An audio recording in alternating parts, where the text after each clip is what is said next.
Welcome to Myerson's end-of-year review for the life sciences sector, in which we will look back over the articles that the team has produced in the course of 2024. You may have read some of our blogs during the year. If so, this talk should be a helpful recap of the topics covered.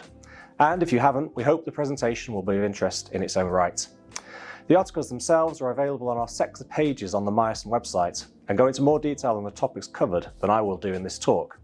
And of course, if you have any questions or comments on anything we have discussed, we'd be very happy to hear from you. Our contact details are on the website, and we are also always happy to connect via LinkedIn. The blogs we publish tend to fall into two categories. The first type are ones which provide a current awareness update in respect of government initiatives or regulatory changes and similar matters of general interest in the sector. The second type look at legal and contractual issues which you might encounter in your business and consider how these apply specifically in the life sciences sector.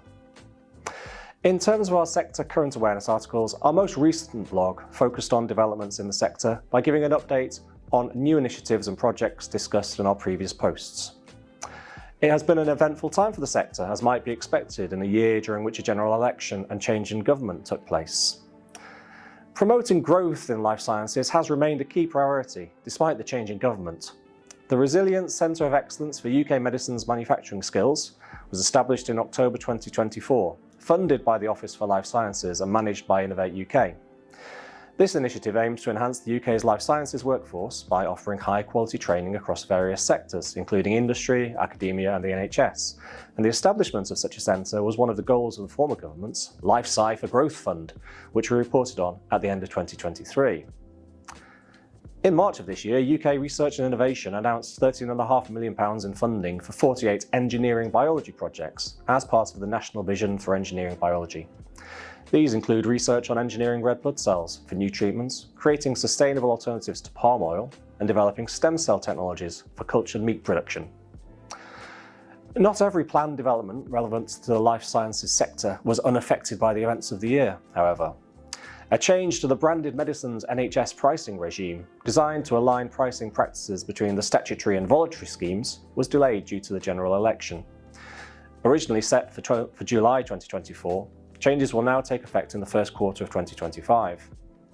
As we discussed in our blog, the branded medicines pricing regime is designed to ensure that there is a steady but not unsustainable year-on-year increase in NHS spending on branded medicines. The upcoming changes should help life sciences businesses that are not part of the voluntary scheme and who therefore participate in the statutory scheme by bringing the two pricing regimes more closely in line.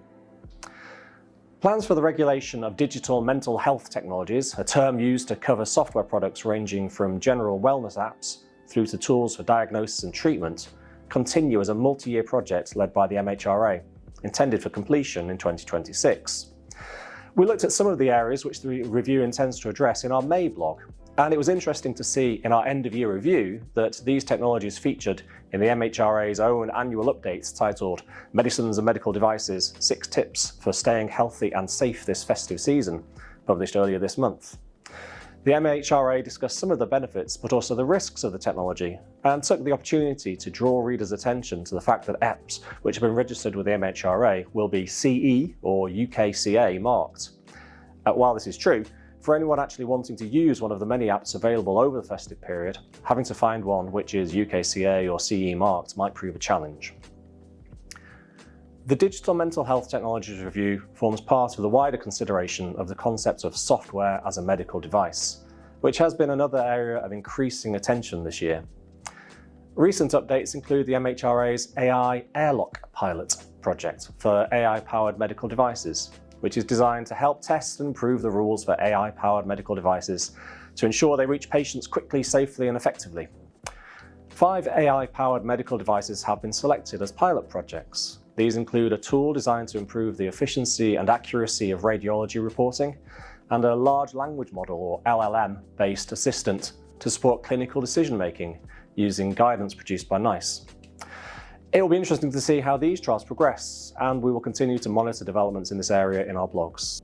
As well as our current awareness articles, we have also published blogs this year focusing on specific legal and contractual issues from a life sciences perspective. I'll summarise some of these here, but you can read a more detailed treatment of the topics on the sector pages of our website. And since our life sciences team is made up of members of our commercial, corporate, litigation, employment, and property departments, if you want to discuss any of these areas in person, there would always be a specialist happy to discuss how the issue applies to your business. From the commercial contracts perspective, we looked in our February blog at the topic of product liability in the life sciences sector. Businesses involved in manufacturing or selling medical products must ensure product safety and regulatory compliance to avoid civil and criminal liabilities and to mitigate the risks of claims and reputational damage. Our article provided an overview of civil liability and the Consumer Protection Act regime, as well as other potential civil liabilities including negligence and breach of contracts. We also considered potential criminal liability under the General Product Safety Regulations, which make it a criminal offence to place unsafe products on the market, and the Human Medicines Regulations, which set out specific rules for pharmaceuticals, non-compliance with which may result in fines or imprisonment. The blog considered enforcement by trading standards in respect of general product safety and the role of the Medicines and Healthcare Products Regulatory Agency, or MHRA, in overseeing safety for medicines and medical devices, noting its ability to impose corrective actions including product recalls, inspections and sanctions for non-compliance. We concluded by thinking about how to manage product liability risks through supply chain contracts and how contractual measures alongside operational quality controls and insurance can help to mitigate exposure to legal and financial consequences, ensuring the safe distribution of medical products. I'll add that for those involved in manufacturing in the life sciences sector, the blogs published by our manufacturing sector may also be of interest. For example, in our September manufacturing blog, we discussed key considerations when creating or negotiating a service level agreement for a manufacturing contract. Our corporate specialists published an article in June on key issues for a buyer to consider in respect of the acquisition of a life sciences business. These include regulatory compliance, noting that life sciences businesses are subject to a complex regulatory framework governing areas such as clinical trials, marketing, packing and pharmacovigilance, and that post-Brexit, the regulatory landscape for UK-based companies has become more complicated as different regimes now apply. Legal due diligence must ensure that the business complies with all applicable regulatory requirements, including those related to data protection and advertising. Areas to address through diligence into the target business also include intellectual property. IP is a crucial asset for life sciences companies, covering patents on medicines and medical devices, and trademarks and licenses. Life sciences businesses often engage in collaborative R&D, and it is vital to ensure the chain of IP ownership is clear in respect of such arrangements. Additionally, the protection of confidential information and know-how is critical, and the buyer must assess how these assets are safeguarded. Commercial arrangements should also be considered since life sciences businesses enter into various contracts related to manufacturing, supply, distribution and R&D, and buyers must evaluate these agreements ensuring they are valid, properly documented and will continue after the transaction. Reviewing research agreements and third-party IP licenses is essential to ensure the business is in compliance and has the rights it needs to operate. Finally, for the brief list of key issues our blog considered, we discussed the importance of considering the people employed or engaged by the target business, since its skilled workforce is a key asset for any life sciences business. Our July blog considered how the growth of the life sciences sector is having a significant impact on the commercial real estate market, driving demand for specialised properties and creating investment opportunities. Life sciences businesses have specialised space requirements, needing specific facilities like wet labs, clean rooms and pilot plants to conduct research and manufacturing. They have location preferences such as proximity to academic institutions, hospitals and research organisations, which are crucial for such companies. There's also an increasing trend of converting traditional commercial properties, offices and warehouses and retail spaces into life sciences facilities, revitalising underutilised buildings. From the investment perspective, this provides opportunities. The demands of life sciences space is driving commercial real estate investments. And the fact that life sciences companies often commit to extended contracts and will therefore potentially enter into long-term leases can make investment in this space attractive. Likewise, the sector offers tenant stability, with many life sciences firms backed by venture capital or with strong product pipelines. The sector also poses some challenges for investors. Converting spaces to meet the stringent requirements of life sciences businesses can be expensive. The specialised infrastructure needs of life sciences facilities may necessitate tailored property management arrangements. And regulatory requirements applicable to life sciences facilities necessitate careful planning. We noted that the intersection of life sciences and commercial real estate is transforming the property market, presenting both unique opportunities and challenges. As life sciences continue to grow, the real estate sector will need to adapt to meet the specialised needs of this rapidly evolving industry. In September, our employment specialists provided an update on the rules regarding employment status as these affect the life sciences sector. The article provided a summary of the current rules in respect to employment status before considering proposed changes to the regime.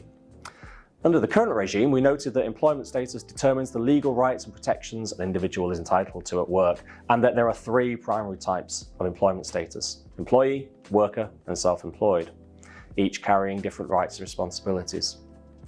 We noted that for life sciences organisations, the choice of employment status often hinges on whether control or flexibility is more important for the role. We also discussed the consequences of mislabelling employment status, noting that mislabelling an individual as self-employed when they are effectively working as a worker or an employee can lead to serious legal consequences, including backdated holiday pay and increased rights to paid leave, tax liabilities, since employers may be held responsible for unpaid taxes and national insurance contributions, and national minimum wage violations. We therefore recommend that businesses review their relationships with self-employed workers to ensure correct labelling and avoid financial or legal consequences.